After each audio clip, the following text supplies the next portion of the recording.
Merħba ħbieb, qegħdin tarawni fuq f'dan il-vlog it-tielet wieħed. Sinħabba xi ċertu affarijiet ġodda li aktarx sa nipproponi ċertu affarijiet huma l-idejat tiegħi personali u minn hawn sa ngħidilkom ċertu affarijiet rigward il-biografija tal-proġett tiegħi, rigward x'għamilt, fejn mort tajjeb, is-suċċessi li kien hemm da proġett ma' min iltqajt, min benefika matul dan il-proġett u idejat fil-ġejjieni, fil-futur.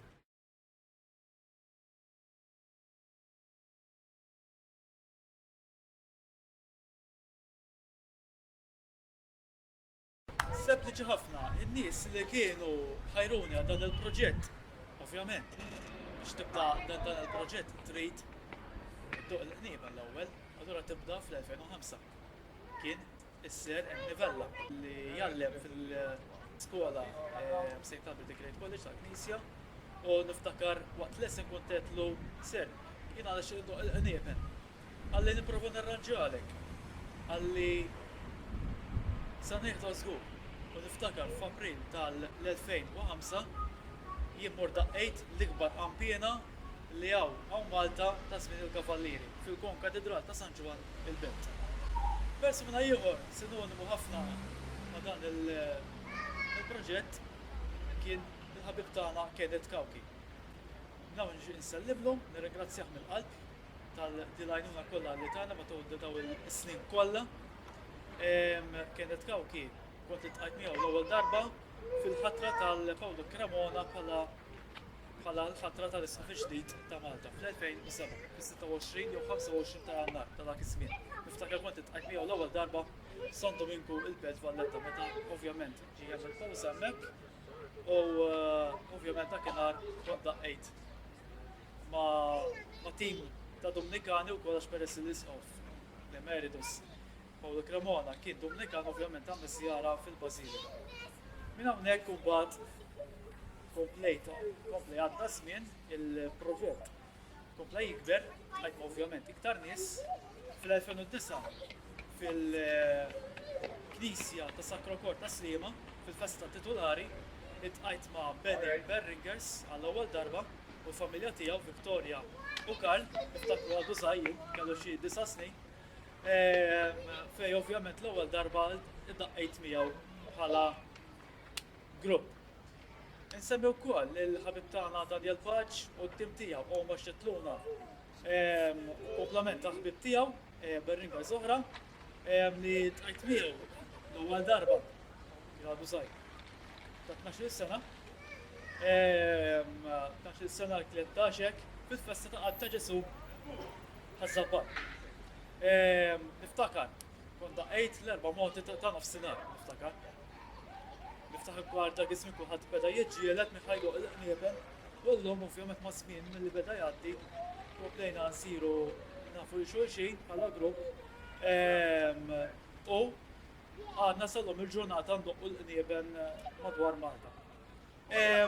Ovvjament, itqajt ma' m'għandniex ġodda li ħajruna dal-proġett, ovvjament Lawċin kienu sinonimi ħafna dal-proġett, rajt ħafna qlubija mill-membri ta' kleru speċjali mill-Berringers, inkluż ma' nies oħrajn ta' dak iż-żmien ġifieri kont ngħid fl-2010 kont mort fil-festa tal-Kunċizzjoni sa' Franċiski Raba Tawdex, ovvjament fil-għodu l-erba' moti ta' qabel u disa pontifikali u f'nofsinhar kont daqqejt mal-Pietru Sagristan l-ewwel parroċċa fil-Knisja Parrokjali ta' Santa Margherita s-Sannat. Minna unxin anka nsellem il-Pietru Sagristan tal-Parroċċa tas-Sannat.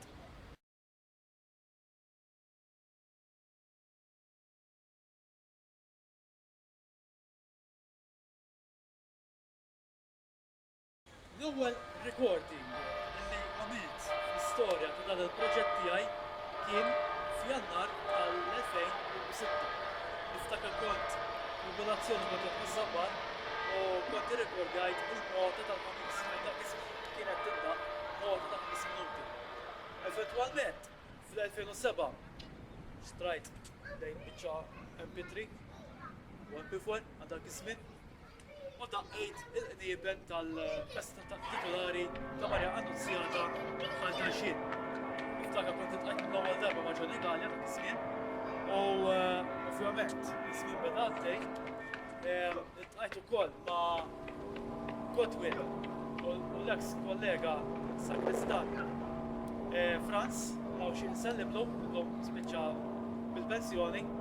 Niftakar kont daqqejt anke fil-festival konkreditu ta' San Ġwan fl-2007 u verament minn dakinhar law bdejt għaddej bil-proċess kollu. Ġifieri, ili għaddej kważi 14 sena. Iż-żmien jgħaddi wisq malajr. Allura il-proġett fil-beda biċċa MP4 u MP3 illum spiċċajt niffilmja il-pjazzezz bil-kampnari ta' Knejjes.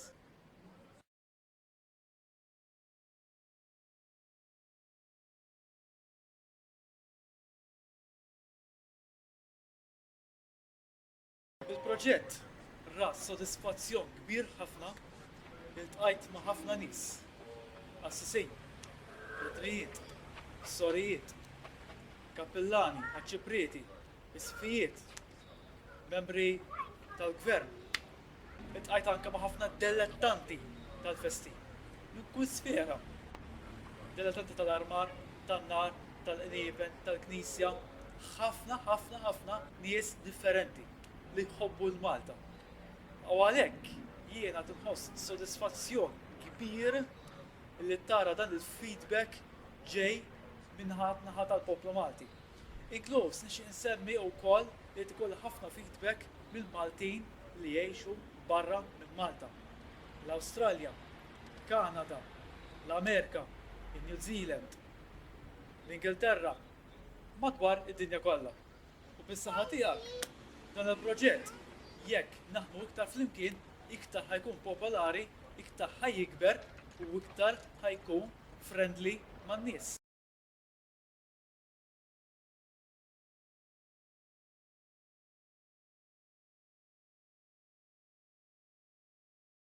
YouTube kien twaqqaf fl-2005. Jiena kont bdejt uffiċjalment nuża YouTube fl-2008. YouTube faċilment juża kulħadd illum il-ġurnata. Il-YouTube mingħajru maħna xejn. Il-YouTube sar idolu fuq kull suġġett li tista' timmaġina, tista' tara. Hekk hijiex gaming li jużaw 70% tal-udjenza. Ħafna kantanti jagħmlu cover versions. Ovvjament il-proġett tiegħi jagħtu wkoll fuq il-YouTube. Il-YouTube huwa neċessarju llum il-ġurnata li ħafna Maltin li qed jgħixu ma' speċjali madwar id-dinja, madwar l-Ewropa, l-Awstralja, il-Kanada, anke l-Amerika, jkun jistgħu jsegwu kull nota, kull knisja bir-ritratti, bil-video tal-armar. Kollox jistgħu jaraw. Li jimmaġinaw ġast kemm tissearchja l-lokalità u l-okkażjoni x'kienet. YouTube kien l-iktar ħaġa illi lili għamni kburi li jien Malti. YouTube illi bħala website saru jafuni ħafna aktar nies. Mingħajru tista' tgħid ma kont xejn għax kont nirrekorda l-niebel u fil-drive kienu jibqgħu. Illum bis-saħħa tal-YouTube saħansitra kelli ħafna kuntatti minn ħafna nies li jaħdmu fil-qasam tax-xandiet, kelli kważi 7 intervisti fuq ir-radji u kelli kważi xi 3 intervisti fuq television. Spiċċajt hekk.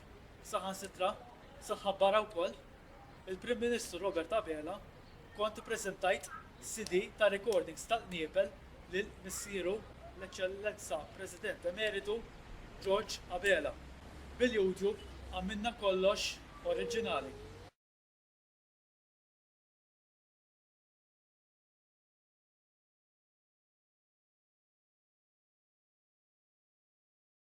Qalbi nixtieq nirringrazzjakom ta' kemm ennejtuni fil-tajjeb u l-ħażin tiegħu il-proġett ovvjament. Min jaf kemm kelli stress biex naħdem u nistrinka waqt il-ħruġ il-proċessjoni, waqt it-transazzjoni biex nieħu l-permess minn il-kappellani u s-sakristani biftehim mal-Berringers. 5000 video dan il-blog.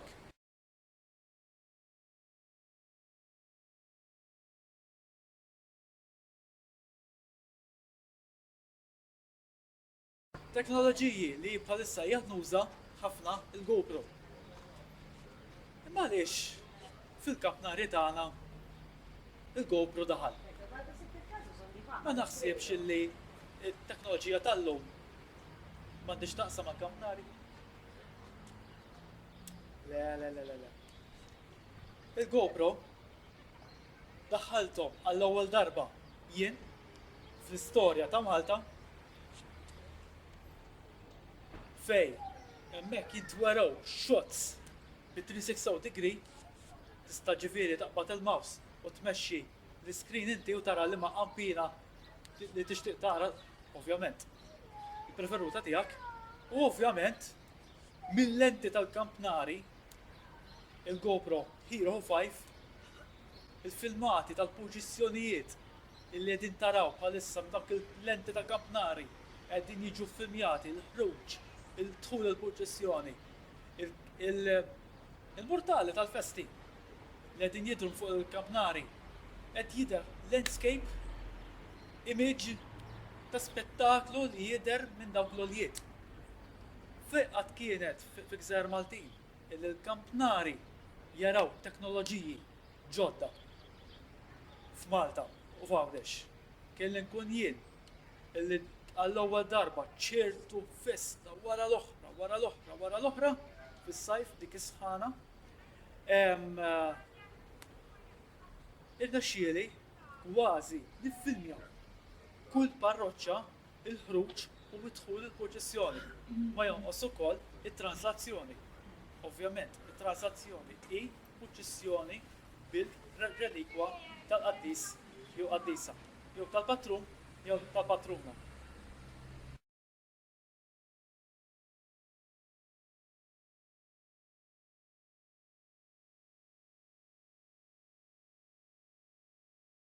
Fiċ-ċinis ta' recordings tal-Niepel illi hemm barra minn Malta, Ġermanja, Franza, Svizzera, l-Awstrija, il-Mexiku, Spanja, kollha għandhom id-dilettanti li jirrekordjaw il-Niepel. Imma x'sinifikat ma' Malta? Kważi l-istess, però bid-differenza illi jien bil-videos tiegħi hemm ħafna materjal ieħor li huwa uniku. X'tip ta' videos, x'tip ta' materjal qiegħed nuża jiena? X'tip ta' suġġetti qiegħed nuża u għal qed inkun uniku fid-dinja? Il-videos tal-armar tal-festa. Il-videos li qed intella ta' simulations. Ġifieri naqbad lek knisja partikolari, noħodlek it-tokki tal-Niepel u naqqad mota bil-computer, bil-mixing. Ovvjament, daw il-tip ta' proġetti huma uniċi li ħadd ma jagħmilhom fid-dinja. It-tukki tal-Niepel tal-mużewijiet ma ssirx fid-dinja di. Allura jiena biss qed nagħmilhom fid-dinja kollha. Għalhekk huwa importanti li dawn l-affarijiet nibżgħu għalihom. Fosthom ukoll il-proċessjonijiet bil-mortali tal-festa.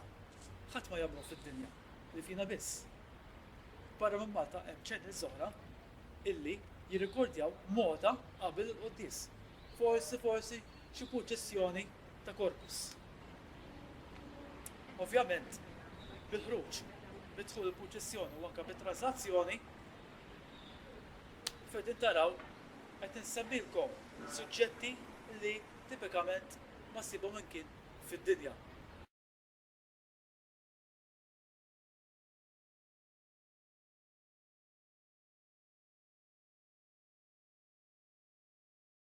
Suġġett kontroversjali wkoll bħalissa, bħalissa ovvjament, għax għaddejn żmien faċli, hija l-kwistjoni ta' saħħa mentali. Issa x'għandu x'jaqsam il-proġett ta' recordings ta' Niepel ma' saħħa mentali.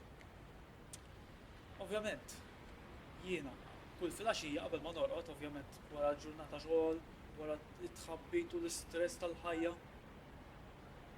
kemm nitfa' mota li ħobb nagħmel li iktar ħobb nagħmel is-simulations li nagħmel jien u nħalli ħaddej bil-lejl.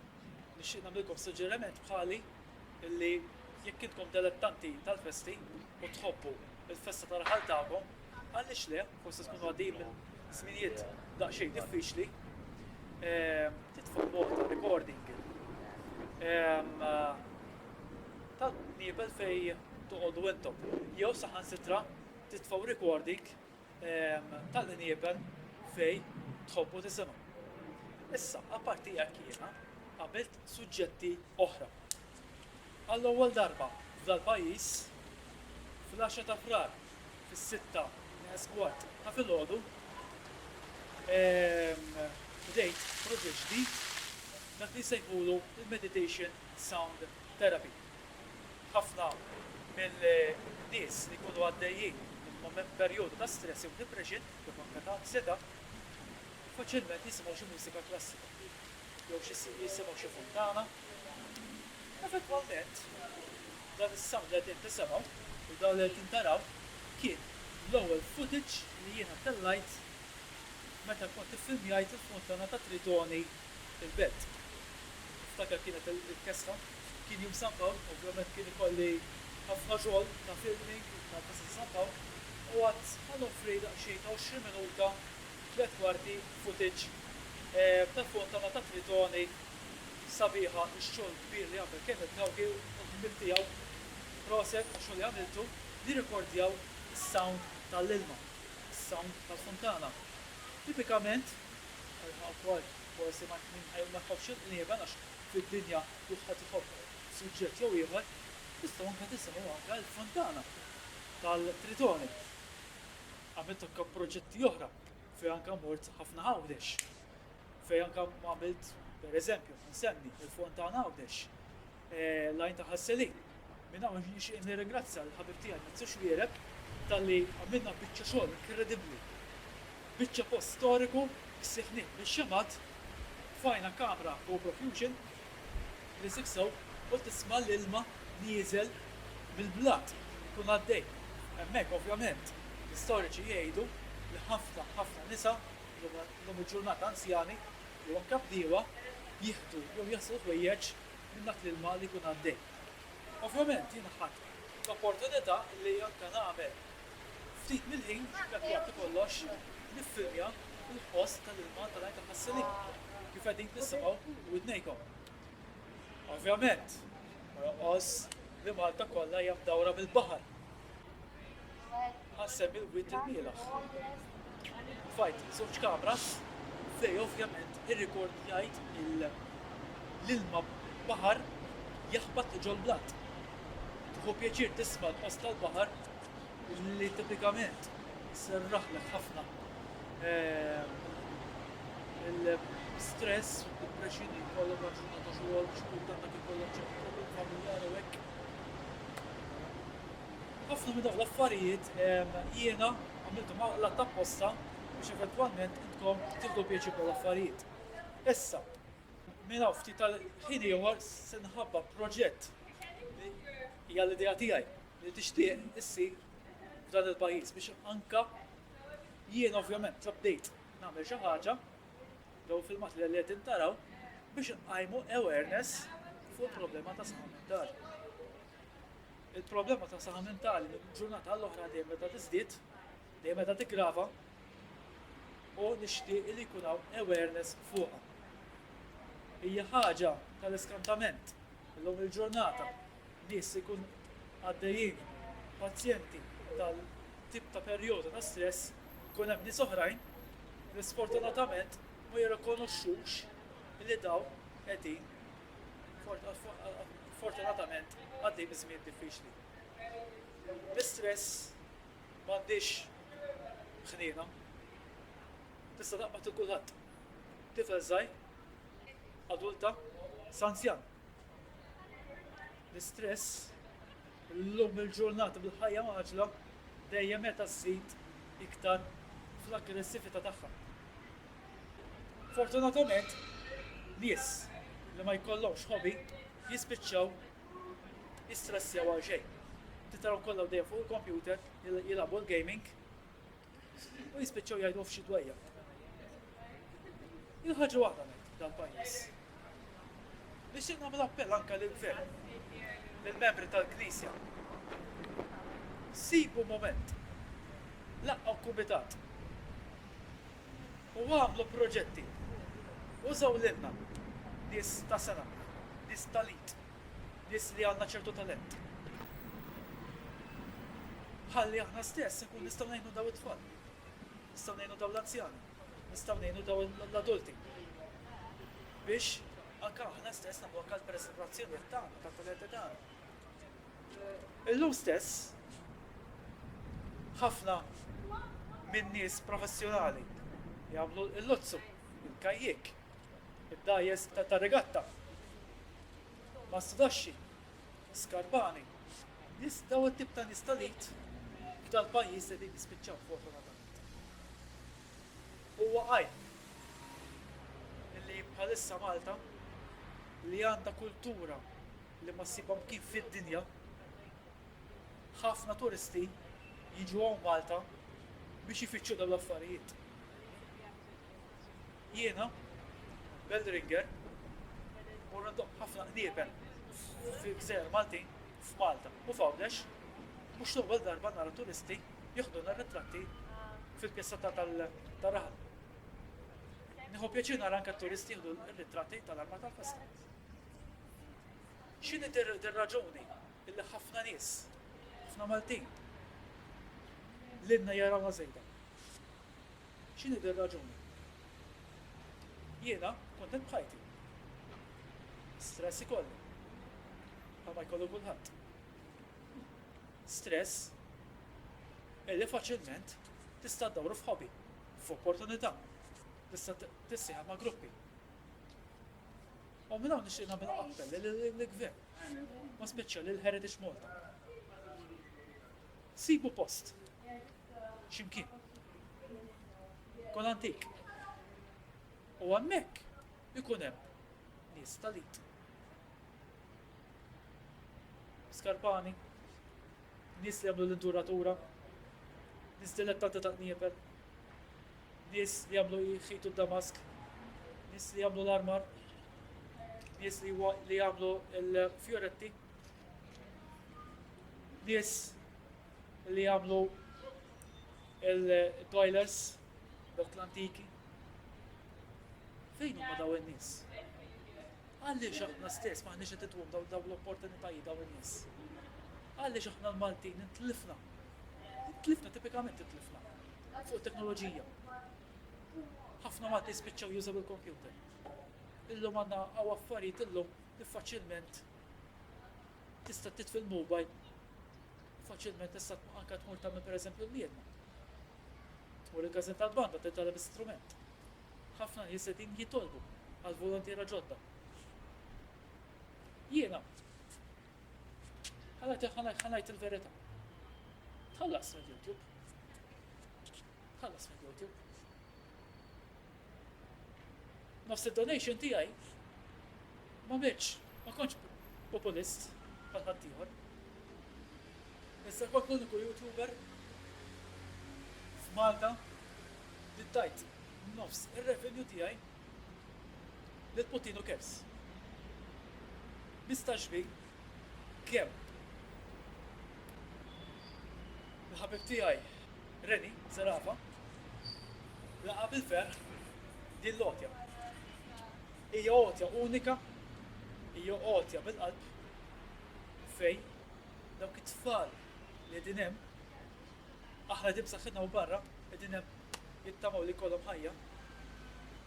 Fortunatament jien minn qalb tajt donation. Jien ma kontx populist.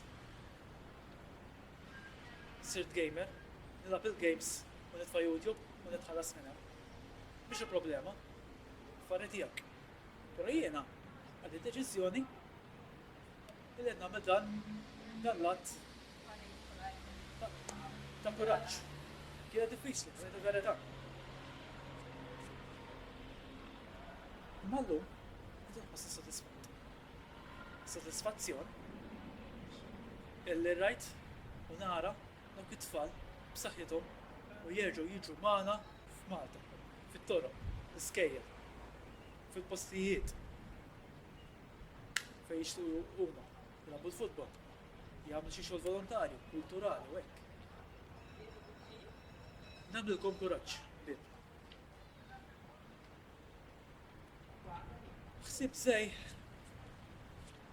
vera jibsa. Pero ħana mela ċara, din i idea tiegħek. Persuna li kun għaddej minn istress jħobb jisma' dik il-mużika klassika. Jisejħula il-meditation sound therapy. Kastilja ikkun hemm il-Prim Ministru u minnu. Jkun Robert Abela, xi nsellem. Kastilja huwa il-moħħ ta' Malta. Il-Parlament huwa il-qalb ta' Malta. Il-bniedem mingħajr il-moħħ huwa xi. Jekk ma jkollokx moħħok li jkun f'sensieħ, li ma jkollux dik l-abilità li jkun jaf x'inhu jagħmel, minnu kif waqt ikollok uġieħ f'saqajk, uġieħ f'għadek, uġieħ f'itnien, għax x'ħad tagħmel? Għalhekk jien minn għandi xi nħabbar idea brillanti. Idea li tipikament ġiet mill-kunċert tal-Valettajti kien fit-22 ta' Jannar tal-2018, naw nixi ngħid proset il-direġenti tal-proġett li għadu l-opening meta kienet il-Malta kienet kulturali tal-Unjoni Ewropea. Dak li qegħdin tisma' bħalissa ħafna Malti garanzija li ma tafx każak il-pupu, imma dak is-sound li kien hemm għamluha 20 minuta ta' sound ta' mużika illi ninsew il-problemi tal-ħajja u 20 minuta jirriflettu x'ħajjagħmlu quddiem biex jkunu mal-ħoġġ. Issa, f'Ottubru, Kastilja jinxtel roza. Tajjeb ħafna. Però jiena nixtieq illi l-kwistjoni ta' mental health titla' fuq l-aġenda. Nipproponi illi Kastilja fix-xahar ta' Settembru, xahar qabel il-Peak Oktober ta' Ottubru, jinxtel blu. Issa il-blu naraħ iktar kulur ideali, għax naraħ iktar tar-rilassament. Għal-kulur li għaw warajja, l-baħar. Min hemmhekk, ovvjament, xtel lej kollu. Why not ma jkunx hemm binji toħra tal-gvern u anka għaqdi toħra. Per eżempju, il-Bank Ċentrali jinxtedlu wkoll. Ħanqajmu awareness. Għada l-affarijiet. Niproponi wkoll li Pjazza Kastilja bħala Kastilja huwa l-moħħ ta' Malta hekk ikun hemm l-imħuħ li għadhom ma jifilħux li jiġu daqsxejn wake up minn hemm jiġu hemmhekk Kastilja. Ngħidu li x'ħajjiġri, x'jrid isir hemm. Dik l-attività li kien hemm il-belt tal-Pjazza Tritoni, dik il-mużika ta' ambizzjoni nixtieq li ssir waħda ġu Pjazza Kastilja. Jiena nipproponi wkoll illi Pjazza Kastilja kun hemm projection mapping bil-filmati ta' Malta tal-istorja, nerġgħu nġeddu l-memori meta aħna konna żgħar, nġeddu l-memori meta missirietna batew, jew inkella nagħmlu footage xi optical illusion jew polar vortex Pjazza Kastilja biex il-moħħ nqajmuh. Ħalli nfejquh. Nixtieq nipproponi wkoll li jkun hemm kumitat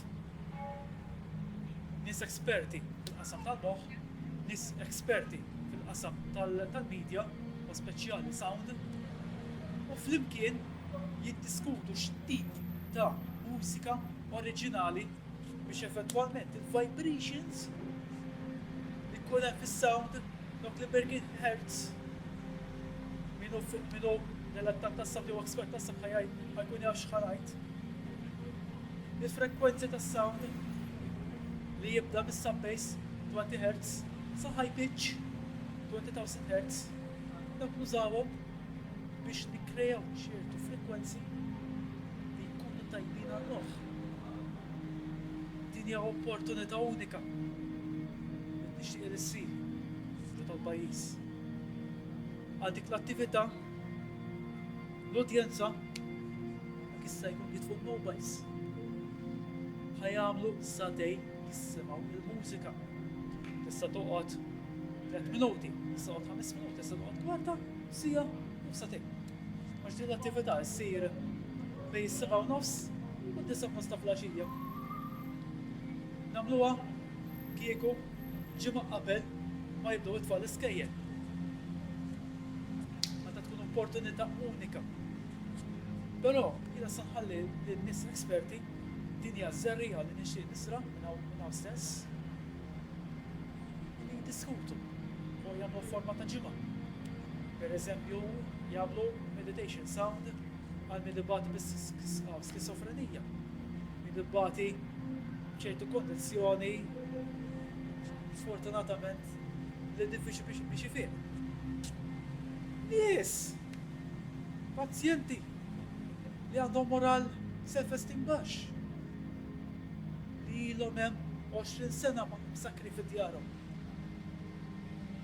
Meta sa nibdew noħorġu minn hemm? Nagħmlu kuraġġ. We need to positive ourselves. Il-ħajja tgħaddi u fuqna. Ma nafux nirrikonoxxu. Il-ħajja hija qasira. Jista' sassi oħra Alla jieħdok. Kemm nixtieq li xi darba kien hemm kulħadd hemm ġew dik il-pjazza. Kien naqra mużika. Kulħadd jitfil mobiles. Nagħmlu searchlights kollox blu. Bis-sound fil-pjazza ta' Kastilja hekk. Kif nixtieq nara dal-proġett li jsir. Jisiru tant konċerti, jisiru tant festi, jisiru tant attivitajiet. Din l-attività ħassibu għamet ila ma speċjali hemm u nafx jiġifieri ħafna familjari li din jieħdu ħsieb lil ommhom jew l-missierhom jew it-tfal tagħhom li jkunu għaddejjin il-problemi ta' saħħa mentali. Jkunu dawk jintabu kollha hemmhekk bil-volontiera li jgħinu daw in-nies jintabu kollha hemmhekk. Nipproponi wkoll ikun hemm stands dwar l-għarfien ta' saħħa mentali. Alla jista' jieħdok issa. Jista' jieħdok si oħra, jista' jieħdok sena oħra. Temmen jew ma temminx li xi darba irdomuk. U hekk il-ħajja tagħna irridu kemm jista' jkun nagħmluha pożittiva. Pożittiva li rridu noħolmu. Li rridu nfittxu dak il-ħolm li għamlu sodisfatt. Fil-każ tiegħi jibben jien xejn, inni xejn jiena. Biċċa ħaddiem. Imma il-bambin Kristu tan il-grazzja li rendur knisja. Kampnar. Daqma niġġodda. Nies li huma talit. Nies li huma tal-moħħ. Nies li huma tat-tnejn li huma. Hawn ukoll. Dak jisejħu li huma artisti. Naw nifirħilhom. Imma ejja minflok nisimgħu l-kelma integrazzjoni, nisimgħu l-kelma inklużjoni. Jien ta' segwit. Għamilt biċċa xogħol jiena. Għamilt proġett nerġa' nibqa' ngħid fejn irnexxieli għall-ewwel darba il-laqgħa il-Berringers flimkien.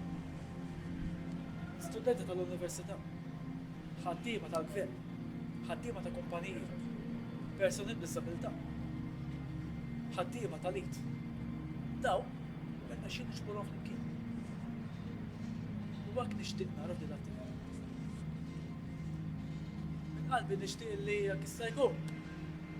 Jidġast dini għadija. U tibkom, għandkom serija. Għoddim il-mejda, l-uffiċju. Flusem. Jissiru ħafna konċerti, għana ġanajt. Tal-SFM TV, iġibu l-kantanti italjani. Namlu mass meetings, l-elezzjoni ġenerali. Morru, organizzaw l-lom tal-futbol. Din l-attività hija importanti. Għarsu lej dak l-arloġġ. Waraw, notira, għaddej dak il-ħin. Wake up.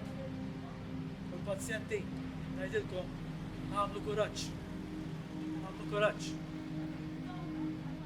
Fil-ħajja, jekk ma kellekx l-ewwel ċans, għandek it-tieni ċans. Għalet il-verità jien. Ma ta' dejlem kasja. Progressat level 2, level 3. Meta kont, tlajt għal level 4, sfortunatament, għabdin depression. Tlajt qalbi. Ma llum il-ġurnata, hija ta' hawnhekk bis-saħħa tagħkom, The Ringers, bis-saħħa tiegħek kienet, bis-saħħa tal-kappillani, tal-ġibrieti, tal-patrijiet u tal-assisej, tal-membri tal-kleru, kasorijiet, u ngħid bis-saħħa tagħkom l-awġin. Kollha. Huma minn huma. Ma nodux niġġieldu Santa Maria u San George. Jiena meta ġejt għalih għandkom ġejt biex nagħmlu l-proġett imkien. Irdu ninsew din il-pika li hemm bejnietna għax fejn hemm laqda hemm is-saħħa. Jiena għaddejt minn ħafna esperjenzi matul ħajti. Rajt it-tajjeb, rajt il-ħażin, ġej ħafna fuq kamp nari dak ngħijes, risket ħajti.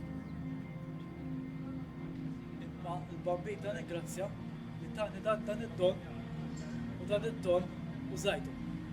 Ma żajtux ħallejtu fl-iskaffa, użajtu from A to Z.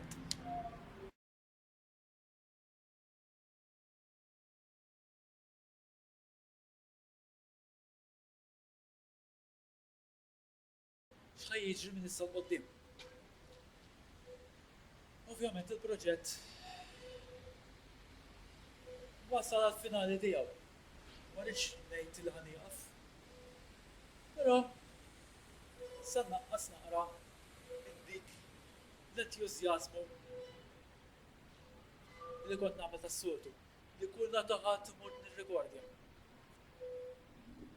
Issa nippreferi il-lesti l-aħħar ftit festi għalba. Ovvjament, festi bħal Santa Marijiet li għadni ma rkordjax il-filming tal-pjezzas tal-knejjes li ħan nqaddem normali.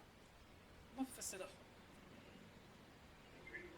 Ma wasal il-moment issa biex forsi nibda naħseb anke għal-ktib.